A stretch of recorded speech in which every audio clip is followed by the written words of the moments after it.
Pagi Pak Tito. Selamat pagi, Mas. Kan belum sebulan Pak usia pembersihan di Pasar Serpong Pak ya. Hari ini sudah terjadi penumpukan lagi Pak, kemacetan. Kira-kira letak permasalahan di mana Pak ya? Pertama-tama kita harus menyikapi berbagai kepentingan. Apa yang menjadi sorotan masyarakat adalah selalu macet. Nah, tempo hari sudah saya sampaikan kepada teman-teman pers, termasuk Mas juga, bahwasanya setelah dilakukan penertiban secara terkoordinasi, khususnya dari Pol PP dalam penanganan PKL dan ketertiban umum, kemudian disub sebagai untuk mengurai kemacetannya di sektor lalu lintasnya, kemudian dari sisi kecamatan berperan dalam arti karena dia mempunyai tanggung jawab areal wilayah dan komponen yang lainnya yang terlibat dalam penanganan itu. Tapi dalam hal ini sudah jauh hari sudah saya sampaikan bagaimana setelah penertiban ini, kan saya sudah sampaikan paskanya.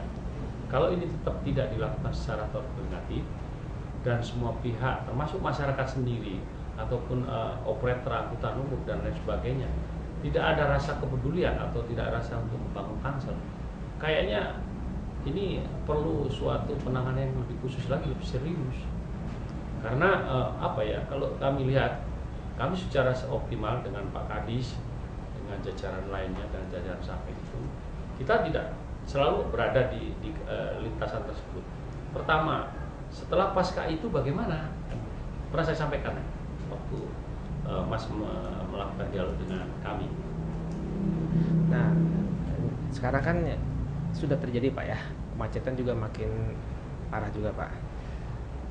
Kira-kira apa nanti dari Disub sendiri akan ada sosialisasi ulang Pak kepada masyarakat atau kepada dinas terkait lainnya untuk mengadakan lagi Pak yang lebih rutin lagi, jadi ada koordinasi atau ada solusi alternatif lain Pak, seperti apa Pak? Sebetulnya koordinasi sudah ya, sudah. Kami juga sudah melakukan tiap pagi. Bahkan mungkin tadi sudah disampaikan oleh Pak Kadis lebih awal, bahwasanya kita tidak cukup hanya perhubungan. Perhubungan adalah bertumbuh pada tugas pokok dan fungsinya sebagai pengawasan atau mengurai daripada kemacetan, membuat manajemen rekayasa yang bagaimana. Ini sudah barang tentu berkaitan dengan sarana prasarana. Sedangkan sarana prasarana sendiri ini sudah berkaitan dengan mana fungsi pejalan kaki pedestrian tadi di seputaran koridor Pasar Serpong dan di depan Ruko-Ruko. Ini kan fungsinya sudah berubah. Mereka digunakan untuk PKL. Tapi setelah kami melakukan, kami tidak mendiskreditkan atau pihak-pihak lain, tapi kenyataannya ini perlu istilah penanganan secara kesinambungan. Tidak bisa berhenti di situ saja. Nah, ini sudah barang tentu berkaitan juga dengan operasional secara menyeluruh. Nah, ini kami juga mendukung program pemerintah Kota Tangerang Selatan, khususnya Bu Airin yang akhir-akhir ini berkonsentrasi pada kemacetan lalu lintas. Tidak hanya Disub, tapi pihak samping dalam artian kepolisian, kemudian ada Koramil dan sebagainya harus terlibat. Karena apa? Tidak bisa hanya perhubungan saja. Perhubungan ini tidak bertitik pada pekerjaan di luar tupoksinya, tapi secara koordinasi terintegrasi oleh beberapa SKPD yang ada kaitannya dengan ketertiban secara umum. Kita sudah melakukan ini berupaya, tapi kenyataan sampai saat ini mungkin Mas juga melihat kembali lagi. Kenapa? Pedagang kaki lima. Kami udah kasih ke traffic dan sebagainya, tapi kenyataannya mereka agak sulit karena dengan alasan dan sebagainya ke dalam tidak ada pembeli. Padahal kalau mereka dan diawasi secara rutinitas oleh pihak yang punya tugas pokok dan fungsi daripada penanggulangan PKL ini, saya kira mereka juga harus mau konsekuen.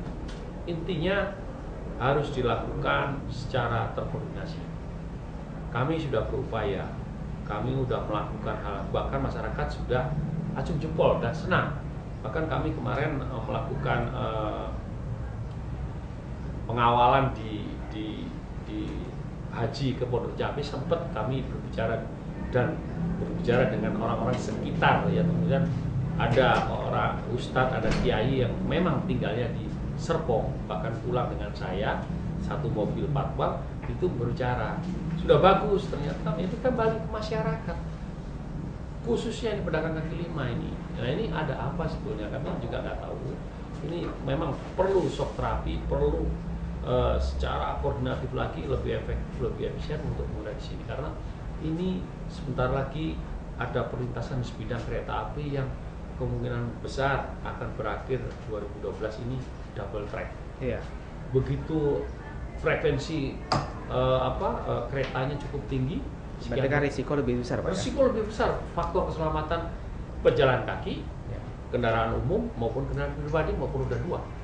Begitu padat, karena kemarin kita begitu dapat surprise bagus sudah lancar, ternyata anggota kami juga kewalahan karena tidak bisa kami saja. Ini terkoordinasi dan terintegrasi dengan dinas Pol PP, kecamatan, kepolisian dan lain sebagainya yang berkaitan dengan secara umum. Menurut Bapak butuh waktu berapa lama lagi, Pak, supaya memang teratur dan bersih, Pak, dari kemacetan, Pak, untuk Pasar Serpong? Intinya semua pihak harus peduli. Kemudian semua pihak, termasuk masyarakatnya sendiri seputaran Serpong ini bagaimana. Ini mungkin sosialisasi perlu lebih dipertajam lagi. Sosialisasi perlu pemahaman lebih mendasar. Karena contohnya kayak Pasar Ciputat dulu ada beberapa jalan koridor RE Mata Dinata ya, dibongkar dengan kasot Pol PP itu cukup. Ini kami juga terlibat itu waktu itu. Itu dia sekarang bisa bersih, bisa lancar lalu lintas. Nah ini kita contoh, di sini masa nggak bisa. Kenapa? Di sana masyarakat juga mungkin berpikir, oh iya ini kan daerah saya harus ikut membangun, harus ikut peduli dengan wilayah, dengan kawasan, biar jadi tertib, tertata, rapi sebagaimana yang diinginkan oleh pemerintah kota Tangerang Selatan, khususnya kota dan wakil wali kota berikut jajaran secara. Pak Tito optimis tahun 2012 bisa tercapai, Pak?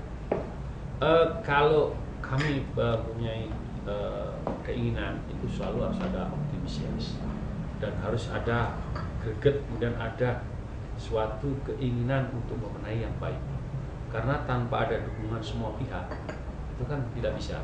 Ini kami sudah ya, Mas sendiri tahu kami melakukan action ini begitu tidak mengenal waktu, tidak mengenal cuaca dan sebagainya, dengan kondisi yang sangat minim kita upayakan.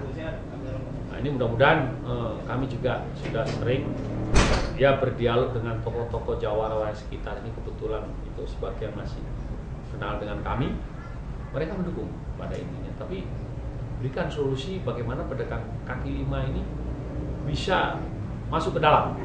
Kemudian koridor ruas jalan Serpong khususnya pasar ini tidak boleh ada parkir atau kendaraan di situ.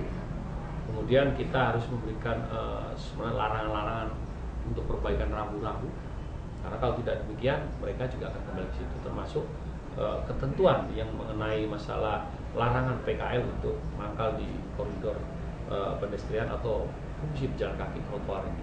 Apa nanti kedepannya ini, Pak, mau dibikin marka-marka, Pak, ya, dibuatkan marka-marka sepanjang jalan itu, Pak, Serpong, pasar, juga ditambahkan petugas lagi, Pak, dari Disub sendiri?